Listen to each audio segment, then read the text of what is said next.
I thought that's the one. Okay.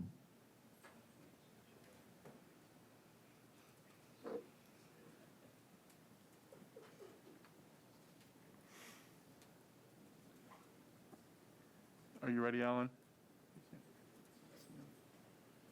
Good.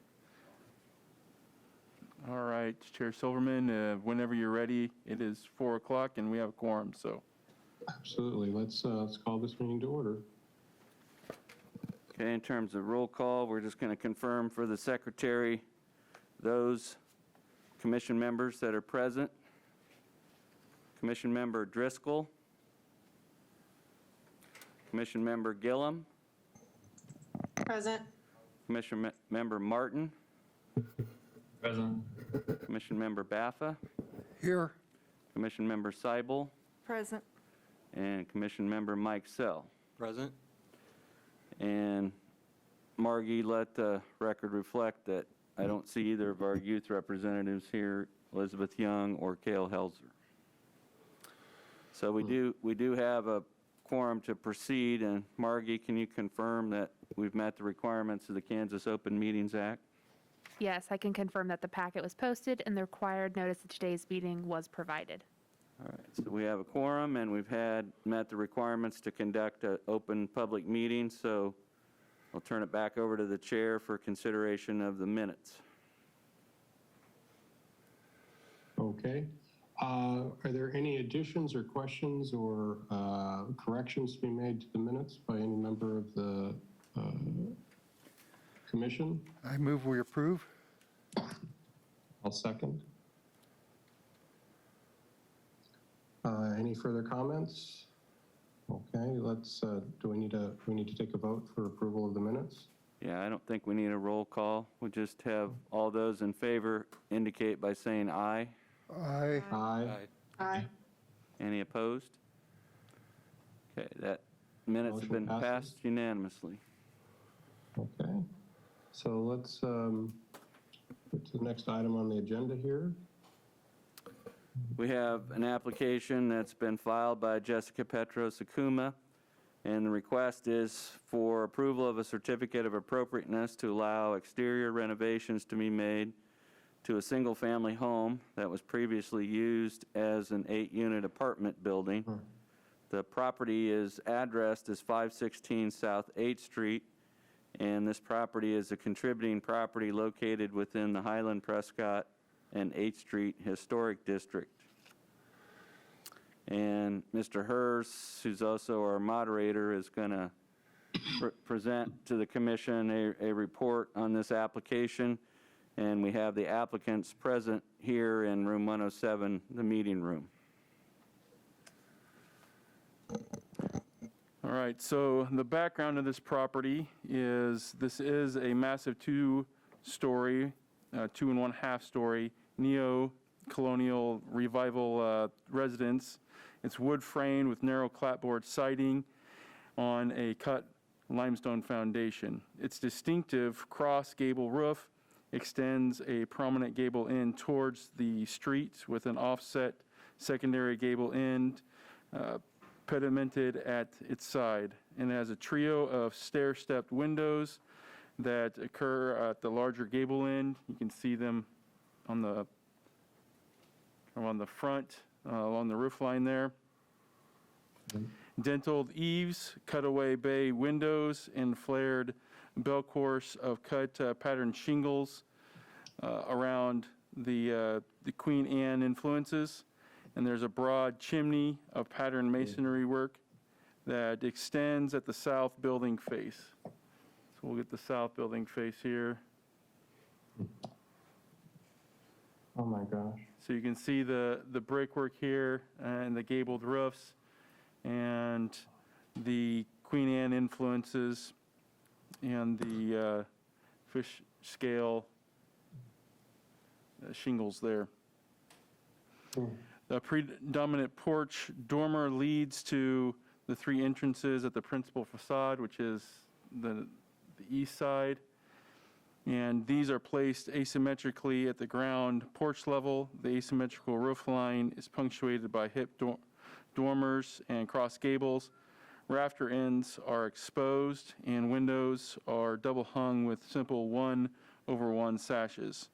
A stained glass panel decorates one gabled end, and there is a 6-car garage that occupies the property towards the back. And this is a later addition.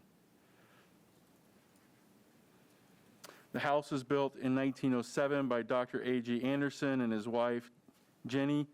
Mr. Anderson's specialty was eye, ear, nose, and throat. And following his death in 1939, his wife converted the residence into an apartment house.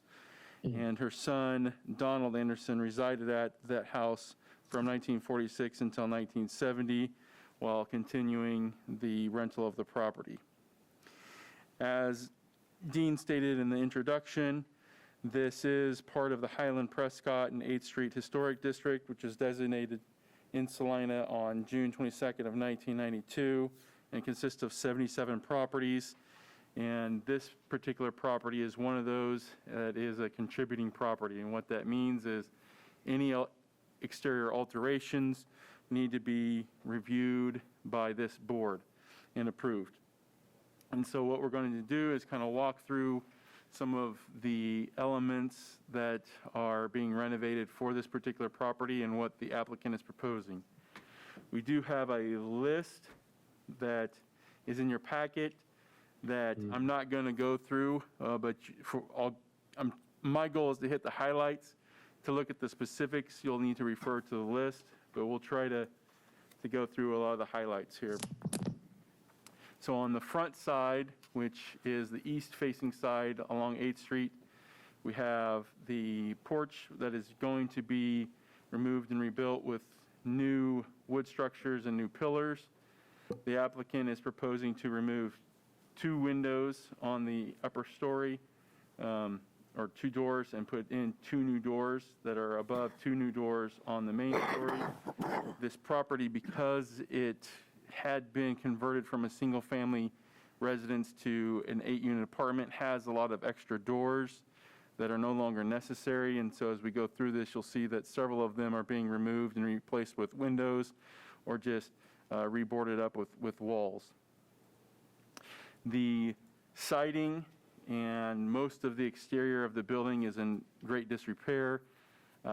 This property actually has had a history of what we would call maintenance neglect, and in which it's been to the point where it's come close to being completely dilapidated, to the point where it could not be salvaged. And so the applicant is looking to come forward and do major renovations, which would consist of virtually all new windows and doors, as well as all new siding and guttering and new corbels. So you see in the photograph that there's a lot of corbels along the soffit and fascia of the structure, and all of those will need to be replaced as well because they're rotted out. So the applicant is proposing to use new modern materials, but it would essentially keep the appearance virtually the same. And there are some window changes with new modern windows, because the ones that are there have also experienced a lot of decay, and they're looking to make some of the windows more symmetrical. So as you see in the photographs where we have the X's, those are doors that are being removed. The door towards the west end or the back is going to be replaced with a window. This door here that I'm highlighting will be replaced with a wall, and then they're going to match the existing, they're going to put in new windows that are more symmetrical with the existing windows. The awning on the rear side, which is the west end, will be removed. There'll be a larger window replacing the 2 smaller ones, and there will be a window that's completely removed and just put in replaced with a solid wall. I don't think we actually talked about the south end, other than they are going to have 3 windows up top that will be symmetrical with each other above the existing bay window that they're planning on keeping. There's an exterior door that's being removed and a couple of windows that are being removed, and clapboard siding will be put in their place. So The goal of the applicant when they get through with this project is that it would look very similar to what it is today. We'll go through some of the materials that are being proposed. The paint color, this is an existing paint chip, and what they've done is they've gone and tried to match it as closely as they could with these proposed colors. There's a body color that's the Rookwood blue-green. There's a detail color that's Colonial Revival gray, which this is a Colonial Revival property in terms of its architectural style. And then there's also a high reflective white for trim.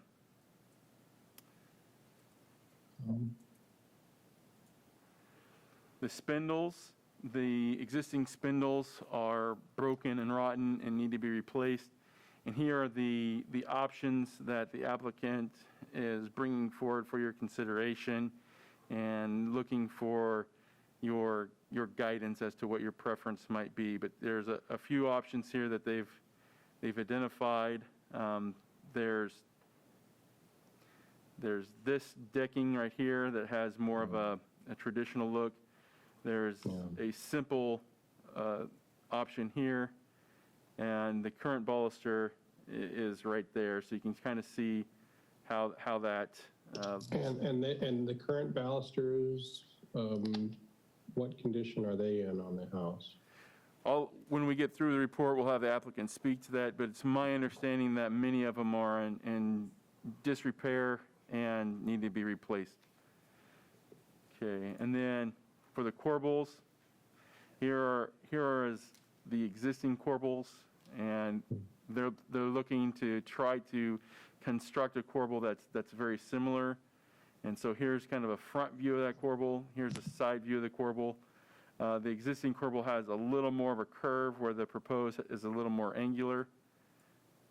And so you can see what those look like there. And then for doors, there's a Therma-Tru double doors with a transom, decorative transom above it that they're proposing on the front end. And I believe that is for both the first story and the second story. So they're looking to have double doors that kind of stack on top of each other on the front side of the house. So that's what's being proposed. What we did is the conservation ordinance that the city has adopted for alternative or alterations that are exterior to the building, they refer to the Department of Interior's regulations. And so there are 10 specific criteria that are looked at, and I'm not going to go through them individually, other than you can look at them and see if you have any questions. But from what staff could tell, what is being proposed by the applicant is in line with those 10 criteria. So we do have a number of findings of fact here that we feel that the commission could look at in terms of approving the proposed exterior changes. The first is that the applicant is proposing to convert the property back to its original use as a single-family residence, and is working to repair and maintain the original character of the structure.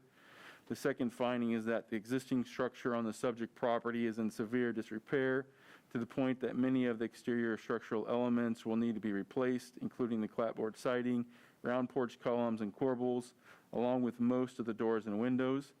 The applicant is proposing to replace these deteriorating materials with similar materials that will closely match the existing materials in design and color, and the applicant is proposing to repaint the exterior in a color that matches the existing exterior. And number 3, the applicant is proposing to replace the deteriorating materials with comparable replacements, maintaining the neoclassical revival design of the original construction. And the replacements will be similar in massing, size, scale, and design, but will be composed of more modern and more resilient materials. And that's really been the issue with this property, is that over time, just because of its age and the kind of maintenance it's received and the neglect it's experienced, it's in rough shape and needs a lot of overhaul. So we have 4 options here, option 1, 2, 3, and 4. And what staff would recommend is option 1, which is the approval of the certificate of appropriateness for the project based on staff's findings that the proposed exterior renovations to this dwelling will conform to the Heritage Conservation District ordinance and the Secretary of Interior standards for rehabilitation for exterior alterations. And so with that, we would take any questions that the commission may have, or if you'd like to speak to the applicant, they're here and represented as well. Do you have a sample of the material, the lap material that's going to be used? Because when I hear composite, I want to see if it's going to actually look Yeah, like what's there. the applicant is here, and they did bring some that they can bring forward. Absolutely, please do. Are there any other questions of staff? I would just point out to the commission, you can see attached to the report, there was about a 5, 6, or maybe even year period longer where Mr. Berger was working very hard to try to keep this home from deteriorating further and informing Absolutely. the owner of their obligation to perform maintenance, and staff actually put together what we called a demolition by neglect ordinance to try to allow the city to intervene in situations like this to prevent homes like this from being forced to be demolished because their maintenance had been so neglected. And this was one that staff was concerned about, that it would, if it continued to be neglected, that the only alternative could end up being demolition. Well, I'm familiar with the work of Mr. Berger on this property, and I've driven past it for 12 years, and I'm glad that somebody's taking this project on. But what is the texture of the replacement material for the wood lap? You'll need to go up to the mic and state your name and address, please. Address? Yes, your location in Salina. Okay. My name is Jessica Petrosakuma, and I live at 314 West Prescott Avenue here in Salina. I have a sample of the proposed siding that we will be using. It's a wood-grained composite material. The backing of it is plywood. And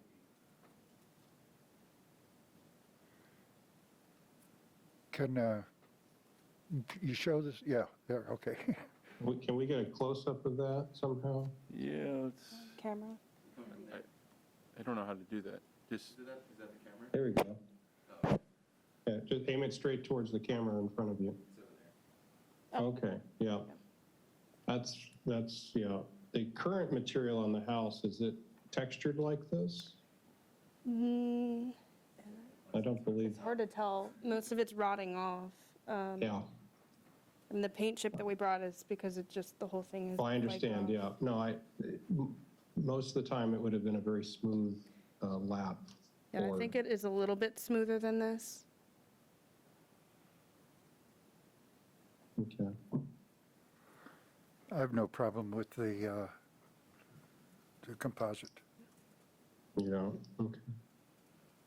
Another thing that we're proposing with the siding specifically is a 5-inch exposure as opposed to a 3-inch.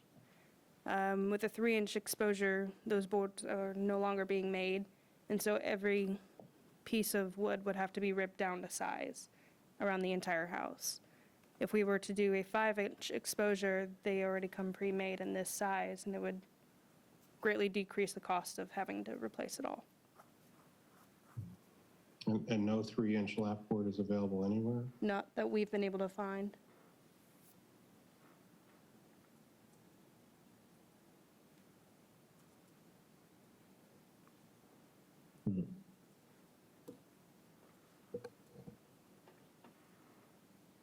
And you brought one of the railings with you? Yes.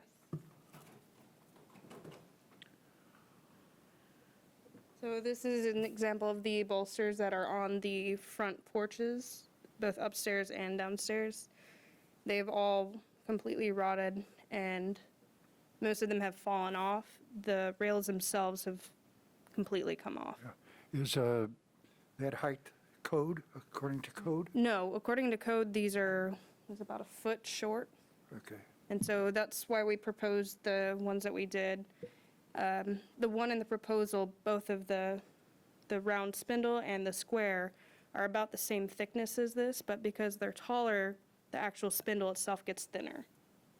So this is 2.5 inches wide. The proposed spindle is 2.25. So thickness-wise, they're very similar. This just looks thicker because it's shorter.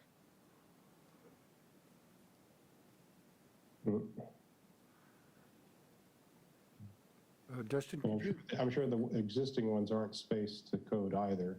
No, they're not. And in order to get something this thick, yeah, okay. close enough together, it would look very busy and It's going to messy. look very different, yeah. Yes. Hmm. You and me, you're up. Dean, maybe you can answer this for us, but I was under the impression that if they're replacing the existing rotting materials on the deck, such as the spindles and the handrail, that, direct replacement specifically with a historic house like this it's not required to be up to current code. Is that correct? Well, if what is there is essentially rotted to the point where it's disappeared, if they have to put back new railings, then any new railings that are installed would have to be installed according to current building code requirements as to height and spacing. Inspection report. Have this state, because I just don't want, I want everybody to know. I'm just trying to see, I've been searching for the 3-inch siding as well, but The state, it's kind of hard to find it. We have similar siding on our home on Santa Fe. It's 3-inch, and we recently replaced some of those boards, and we had to rip them down. So I can confirm that they're difficult to find. Yeah. I'm just concerned about the size, if it's going to look a bit different than the original. But I understand the difficulty in finding that replacement material. Also, the texture is going to also make it. Are you able to save any of the fish scale? Or is that going to come off as well? Some of it might be able to be repaired, but we plan on replacing the fish scale with something very similar. I have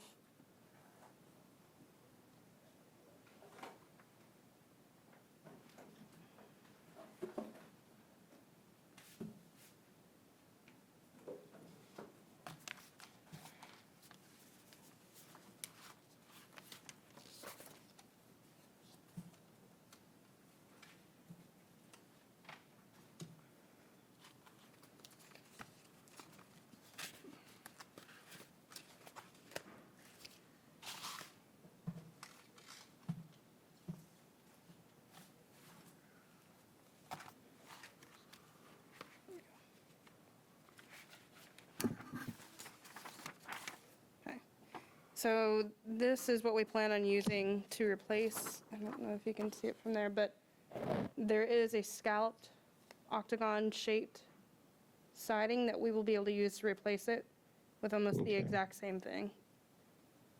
And any place that there is scalloping currently, we plan on replacing it or restoring what's there. And in terms of the windows, what is the material of the windows made of? So we hadn't stuck with a brand specifically yet for the windows. There are 2 decorative windows that are on the house currently. We will be keeping those. Facing the front of the house, the large window to the left of the entrance is a beveled glass window, and we plan on keeping that. And then in the bay on the south side of the house, the center window is also beveled, so we will be keeping that as well. Okay. but in terms of the actual material of the window, I understand you're going to replace double hungs with single hung windows, which will still sort of look the same, but what does the statute say on the material for the window material? Last time I looked, it's, you know, if it was wood, we have to replace, you'd have to go with wood, but am I wrong on that assumption? Well, you can only, it basically has a where possible clause in it, so if you've got something that's so deteriorated it has to be replaced, the owner has to do the best they can to find materials that are similar if it's possible. And so where you can't replicate historic materials, you just try to use materials that are as close as possible. Okay.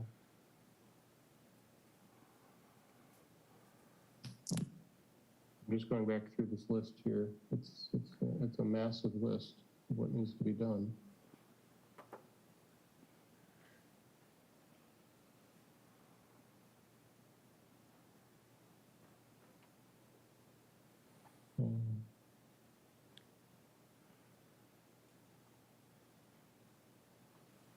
Any other questions from any member of the commission? Do you have the What? corbels with you? Yes.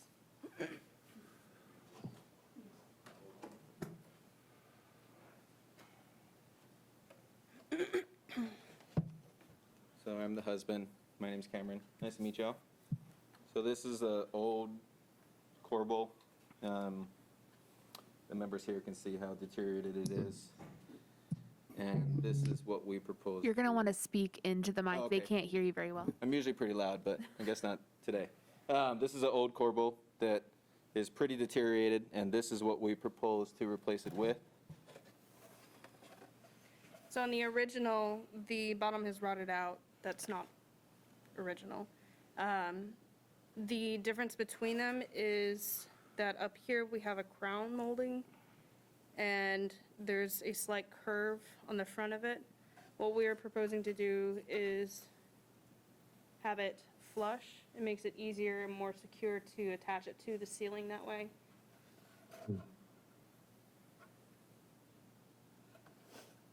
So those are the biggest differences. On the existing corbels, is the wood curved as well? The wood is not curved, so it's cut out. There's a curve. Right, I understand it's cut out, but obviously there would be, is there material that fills in that gap? Normally, yes. Okay, so it's curved around that to cover, Yes. and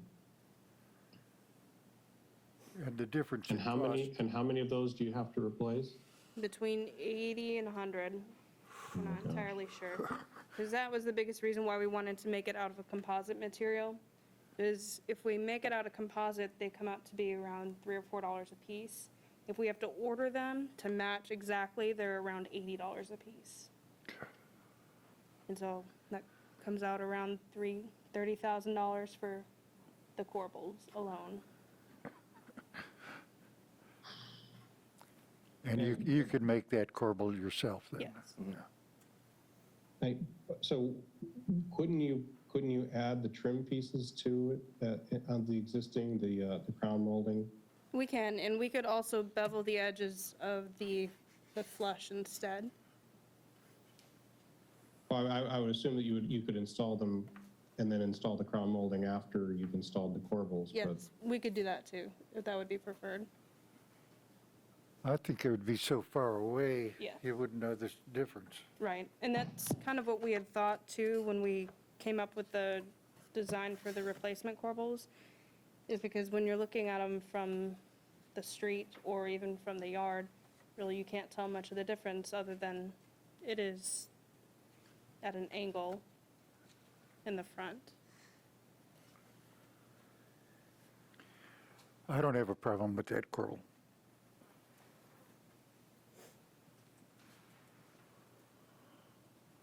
because the only way I could see to replace, to do it economically would be to add a second board and put it on a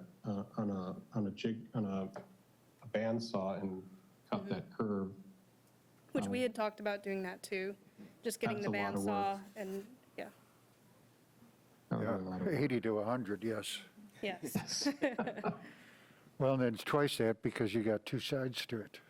Well, yeah, I think you could probably, you could probably figure out, rig up a jig so you could assemble it and then make one cut on the bandsaw. Yeah, That would be, that's a lot of work. it is.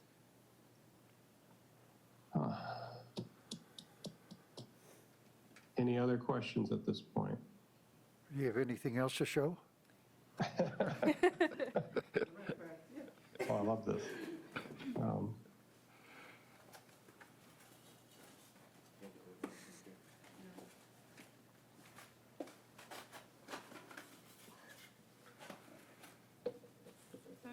We hadn't talked about this much yet, but on the front of the house, the front porch has to come off just because the foundation under it is not secure enough to support it. And so we have to rebuild it. And what we're proposing is to put a retaining wall instead of pillars, which is what it's on currently.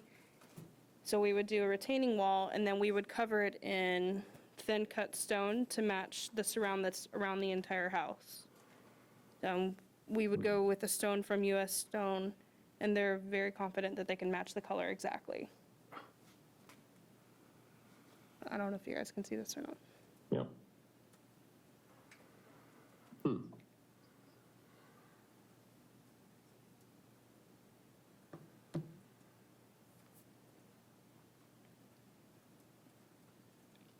Match the color of the sandstone, okay. Yes. I'm going back to the pictures just to take a look.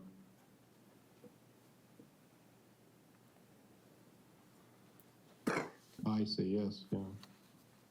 So on the front, the whole weight of the porch is on Yeah, what looks like 6 pillars.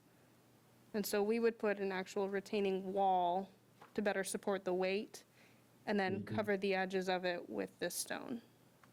okay. And currently, right now, that doorway has 2 windows on either side of the door? Downstairs, so in the Yeah. center, there's 3 doors currently. 3 doors. 3 doors. There's 1 large window to the left and 3 bay windows on the right. And you're going to replace that with 1 double doorway? In the center, yes.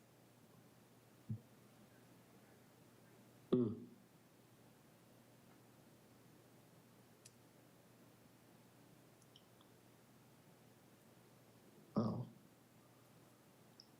Anybody have any thoughts about that change of the doorway? Well, what is existing is not historical, so I think it'd be an improvement. And not practical. Probably. I wish we knew what the original looked like.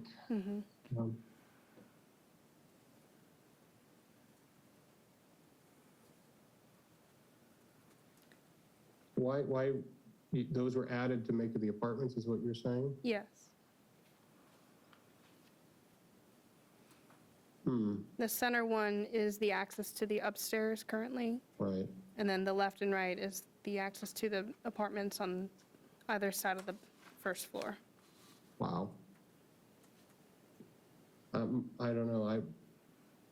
My guess would have been a very large one-piece door instead of 2, but I could be wrong. Was it used as a doctor's office in the original? We don't have any record that it was used as anything but the residence of Dr. Anderson. Okay. What the records do show is that after he passed away, his wife went in and made alterations to turn the house into an apartment house. So the additional doors and things like that were put in probably after Dr. Anderson's passing. So you have the period from 1907 to 1939 that we don't have a real good visual record of what it looked like. All right. Any more questions or comments? Yes, from, what's going to happen to the garage? So right now, I think it was misrepresented in the report. It's actually a two. I didn't hear you. The current garage is actually a 2, maybe 3-car garage. I think it was reported as a 6-car garage. Yeah, well, it does say 6, but So so it's the a- 2 or 3 car garage, and what's going to happen to it? So we plan on replacing it with a 24 by 24 structure, color and trim to match the house. So in our report, just to clarify, when we were speaking with the applicant and on their application, the focus was on the exterior alterations. And so what we have indicated in our report is that the demolition and replacement of a structure would be a separate application than what we're dealing with today. So what that looks like is similar to what Ms. Gillum did when she had her garage here a couple months ago, or whatever it was now, where we have pictures of the existing garage and then what's being proposed. Now, the thing to keep in mind when we get to that point is that that particular structure is not part of the contributing character of the property. The contributing character of the property is the dwelling or the residence. But when we get to the point of looking at the detached garage, that would be a separate application for your consideration. Okay.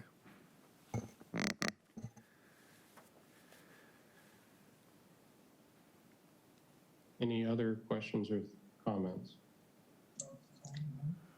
Dean, my only comment, I don't know if you or Dustin know, but I was just looking at the Prescott Foley House on Street View on Google. I believe that's another Queen Anne style home, and I did notice that it does have 2 large double doors on the front, so that's not uncommon for that style of home.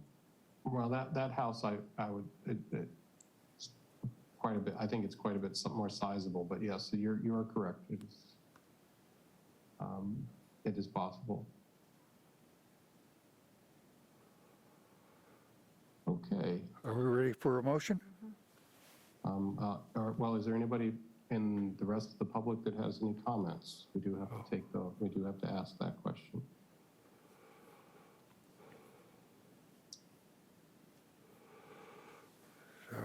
I move that, I don't see anybody. Okay. Well, I just want to make sure we're asking before we continue. I move we approve a certificate of appropriateness for the project based on staff's findings that the proposed exterior renovations to this dwelling will conform to the Heritage Conservation District ordinance and the Secretary of Interior standards for rehabilitation for exterior alterations. I'll second that. Motion is made and seconded. Any comments or questions at this point? Let's move for a vote.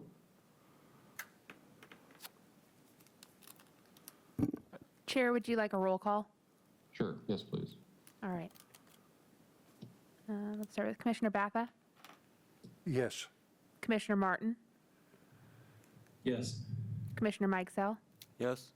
Commissioner Seibel, Yes. Commissioner Silverman, Yes. Commissioner Gillum. Yes. Motion carries 6-0. I wish you all the luck with this project. It's a massive undertaking. Thank you. We walk past it every day when we go for walks with our kids, and we thought we should at least try to do something with it, so. It's more power to you. It'll be something to see when it's done. Yes. All right. Staff, do we have what's next on our agenda? We have no administrative items or any preliminary discussion items. In terms of public forum, we don't appear to have anybody on Zoom. Is there anyone from the audience who would like to mention anything else? That would take us to potential adjournment. Although Dean does have a picture from, I think it's 85, that he can share with everybody real quick. Okay. If we can get the camera to zoom in on this right here, 516. This is a photograph of what 516 looked like when the historic district was first created. So this right here, and I'll pass it around to the board members, but if the camera could zoom in on that, that's what the home looked like before the neglected maintenance. Okay, oh, okay, I could barely see it. I can try to move it closer to the camera. I don't know the most advantageous place to put it for the camera purposes, but I do have, there's some old business that came up in an email, I think between last week and this week, I'd like to ask staff about. And that's the Underground Railroad, the National Park Service designation for our cemetery. We've kind of been sitting on this one for a little bit. So can we get an update?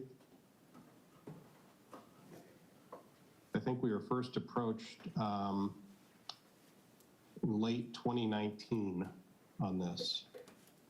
And I know COVID has kind of put a halt on some things, but it's still possible for us to get into the National Park Service Underground Railroad listing for August Bondi's gravesite. in terms of staff, current staff, we have no knowledge of anything about this. I think there was maybe attempts at communication with Mr. Berger when he was on furlough, and then with Mr. Berger after he retired.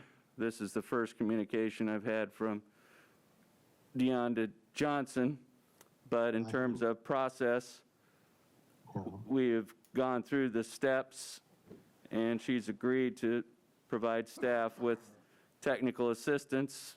What it's going to require is a letter on letterhead from the owners of the cemetery, Which is us. allowing that. Well, it's not us. It's the, what we have to be sure of is that neither staff nor the Heritage Commission can impose a financial obligation on the city to maintain something. So if there is no fiscal impact to the city by simply adding the grave site as is, and there's no plan to construct a monument or marker or anything else that has to be maintained, then a letter from the Parks and Recreation Director authorizing the listing of the grave site would be sufficient, and then there has to be a nomination form submitted to the National Park Service, and the next round of applications is due July 15th.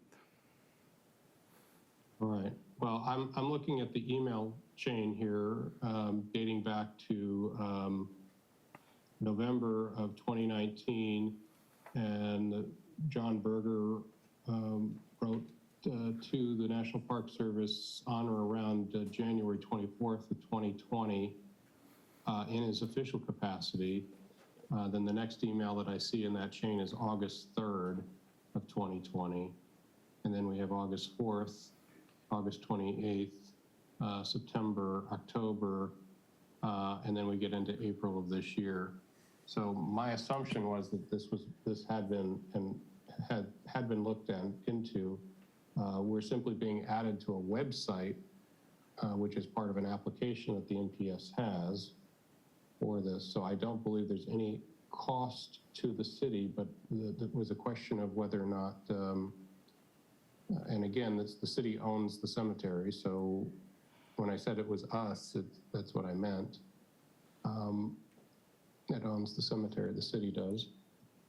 So can we get this put together by the next deadline? I can't say for certainty that we can, but we're going to work with Ms. Johnson, and she's agreed to work with us to provide any support and assistance we need, and she seems quite encouraged about making that happen, so we're going to work with her to try to meet the July 15th deadline. Would it help if we had an official motion? I thought we had an official motion from this commission before on this. It would not help if we had an official motion. It would not help. No. Because Okay. staff is directed, and our resources are directed by the city manager and by our directors, and so we've got to meet the priorities that are assigned to us by them. We are down one planner, and prior to that, we had Mr. Berger on full furlough and then retirement with a 1-month interlude. So we are not operating at full capacity, and if we can fit this in and do it, we will do it. Okay. Anybody else have any questions about this application process? For the benefit of other commissioners, this is something that's called the National Trail to Freedom, and it's a program that provides historical information about the Underground Railroad network in the Midwestern states, and it has a directory of historic sites associated with the operation of the Underground Railroad. And Mr. August Bondi, who was a Salina resident, was involved in activities that supported the efforts of the Underground Railroad. So the proposal is to add his gravesite to a list of sites within the Midwestern states that are associated with the history of the Underground Railroad.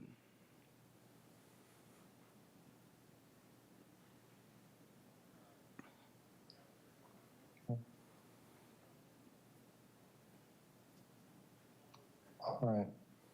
That's all I had. Anybody have any other questions or queries of staff, old business, or potentially something that needs to be put on the docket for new business for next time? I move we adjourn. Any seconds? I'll second. All right. Motion. Anybody opposed to adjourning? All right. I'm going to guess that the motion carries with a nod of approval from everyone. All right. Thank you, everybody. Thank you. Thank you to our staff, as always. And again, good luck with 516 South 8th Street. Thank you. And with that, we're adjourned.